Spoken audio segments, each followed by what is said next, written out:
రాష్ట్రంలో కాంగ్రెస్ ప్రభుత్వంపై పోరాటాలకి సిద్ధం కావాలని సిపిఎం యాదాద్రి భువనగిరి జిల్లా కార్యదర్శి ఎండి జహంగీర్ ఆ పార్టీ శ్రేణులకు పిలుపునిచ్చారు. కేంద్రంలో కొనసాగుతున్నది ప్రజాప్రభుత్వం కాదు, అదానీ ప్రభుత్వం అని దుయ్యబట్టారు. జిల్లాలో ఉన్న ప్రజా సమస్యల పరిష్కారానికి సిపిఎం పార్టీ నిరంతరం పోరాడుతుందన్నారు. జిల్లాలో ఉన్న సమస్యల్ని ఏ ప్రభుత్వం పరిష్కారం చేయలేదని ఎండి జహంగీర్ తెలిపారు. విషయంలో కూడా ఈ జిల్లా వెనుకబాటు గురవుతున్నది. వైద్యం విషయంలో కూడా జిల్లా వెనుకబాటు గురవుతున్నది. ఎయిమ్స్ వచ్చింది మన జిల్లాకు.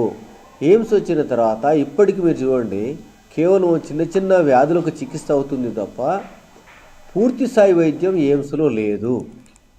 ఇప్పుడు మన ఎంపీ గారే ఆ పాలక మండలి సభ్యుడిగా ఎన్నికయ్యారు ఎయిమ్స్కి సంబంధించి. చాలా సంతోషం. వారైనా ఎంపీ గారైనా శ్రద్ధ పెట్టి అన్ని రాజకీయ పక్షాలను పిలిచి ఎయిమ్స్పై చర్చించాలని చెప్పనేది మేము కోరుతా ఉన్నాం ఎంపీ గారిని. ఈ రకంగా ఏ రంగంలో చూసినా జిల్లా వెనుకబాటు గురవుతున్న స్థితి ఉన్నది. అందుకే జిల్లా సమగ్రాభివృద్ధికై పోరాడాలి అనేది జిల్లా మహాసభ యొక్క ప్రథమ కర్తవ్యంగా మేము తీసుకున్నాం. రాబోయే కాలంలో ఈ కార్యక్రమాలు చేస్తాం. ఇక రెండో విషయం ఏంటంటే మూసీకి సంబంధించినటువంటి విషయం. మూసీ ప్రక్షాళన చేస్తామని చెప్పని రాష్ట్ర ప్రభుత్వం చాలా బాగా చెప్తున్నది, చాలా సంతోషం. కానీ యాదాద్రి భువనగిరి జిల్లాలో మూసీ పరివాహకం ఉన్నది కాబట్టి ఈ ప్రాంత అభివృద్ధి కోసం మీ ప్రణాళిక